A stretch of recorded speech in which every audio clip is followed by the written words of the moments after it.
मैंने 1 कटोरी चावल और 1 कटोरी उड़द की दाल लेकर भिगा दिया था। सुबह ही भिगा दिया था। अब 11 बज रहे हैं। ये अच्छी तरह से भीग चुका है। देखिए अच्छी तरह से टूट रहा है। तो अब मैं इसको अच्छी तरह से महीन पीस लूंगी। ये देखिए ये सारा बैटर मैंने पीस कर तैयार कर लिया, बिल्कुल महीन। ऐसा ही बैटर हमें चाहिए। अब इसको थोड़ा सा हम 5 मिनट ऐसे अच्छी तरह से फेंट लेंगे हाथ से और छोड़ देंगे। इसमें नमक वगैरह कुछ भी नहीं डालेंगे, अभी हम बस ऐसे ही फेंट कर छोड़ देंगे। यहाँ मैंने 1 कप मूंग जो होती है ना, हरी वाली मूंग, खड़ी मूंग, वो लेकर कढ़ाई में फ्राई कर रही हूँ मैं। आज की जो डिश हम बना रहे हैं तो उसके लिए ये जरूरी है। तो इसको अभी हल्का खुशबू आने तक और अच्छा सा कलर आ जाए तब तक हम इसे फ्राई करेंगे। लीजिए ये अच्छी तरह से फ्राई हो चुका है। इसको पास से मैं दिखा देती हूँ। देखिए ये कलर, अच्छा कलर चेंज हो गया है और अच्छी खुशबू आने लगी है। इसको सूखा ही हमने फ्राई किया है। अब हम इसको उतार लेंगे और कुकर में वॉश करके अच्छी तरह से इसको बॉईल कर लेंगे। सारा कुछ अभी मैं कुकर में डालकर बॉईल कर दूंगी। इसके साथ ही मैं ये ग्रेटेड नारियल भी ऐड कर दूंगी इसमें और इसको अच्छी तरह से मिक्स करते हुए पका लेंगे हम, जब तक कि सारा मसाला बिल्कुल गाढ़ा ना हो जाए। ये बिल्कुल गाढ़ा हो चुका है। अब हम गैस ऑफ कर देंगे और इसे ठंडा होने के लिए छोड़ देंगे। तो लीजिए ये हमारा मूंग जो है, इसको मैंने फ्राई करके जो बॉईल किया था उसमें गुड़ और नारियल सब मिक्स करके पेस्ट बना लिया था। अब ये अच्छी तरह से ठंडा हो गया है। तो इसके हम बॉल्स बना लेंगे। आपको जो मर्जी वो आकार का बनाइए। मैं इस साइज के सारे बॉल्स बना लूंगी, फिर मैं आपको बताती हूँ कि आगे हमें क्या करना है। तो ये इस तरह से सारे बॉल्स बना लीजिए, बहुत आसानी से बन रहे हैं। तो लीजिए मैंने सारे बॉल्स बनाकर रेडी कर लिए हैं। अब चलते हैं इसे फ्राई करने। यहाँ मैंने कढ़ाई चढ़ा दी है और तेल डाल दिया इसमें गर्म होने के लिए। जब तक तेल गर्म हो रहा है हम अपना बैटर रेडी कर लेते हैं। तो ये जो बैटर हमने यहाँ पर रखा था रेडी करके, अच्छा इस बैटर को छोड़ना नहीं है, खट्टा नहीं होना चाहिए। इसमें कोई फर्मेंट नहीं किया जाता है, जैसे डोसा के लिए नहीं किया जाता। ये डायरेक्टली हम इसको पीसने के बाद यूज करते हैं। तो देखिए इसकी कंसिस्टेंसी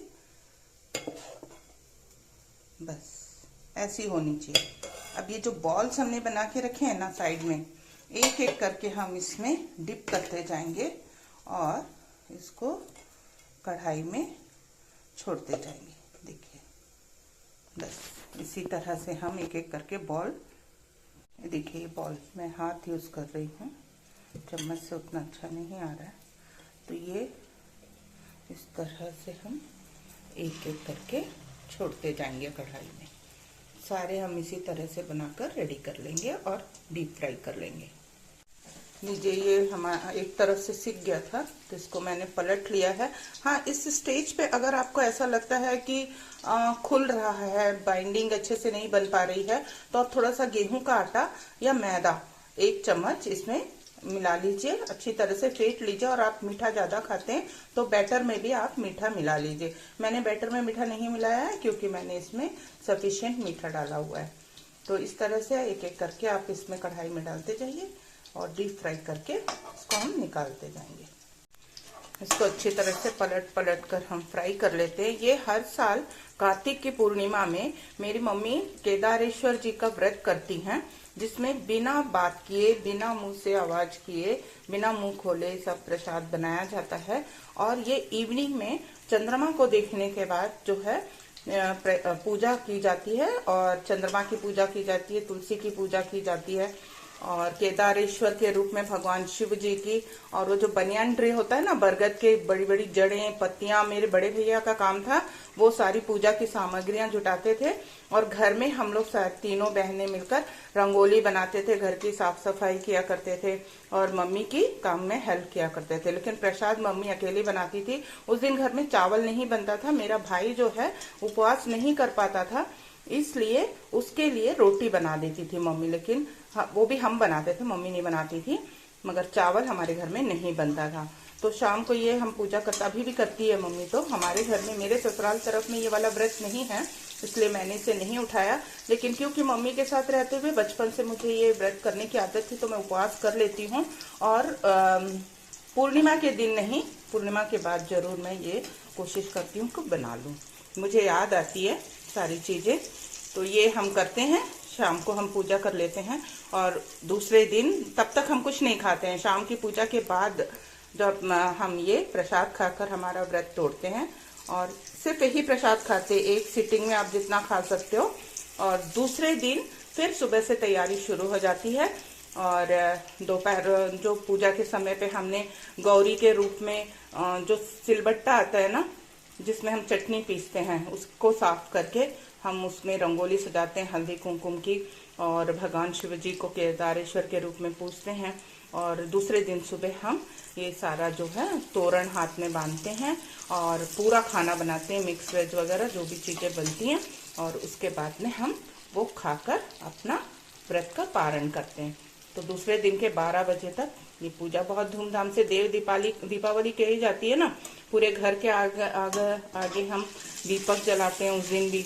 दिवाली से ज़्यादा मज़ा तो हमें इस दिन आता है। तो हम सभी भाई बहन बहुत उत्साह के साथ इसकी तैयारी करते थे। तो ये मुझे याद आता है तो बना लेती हूँ।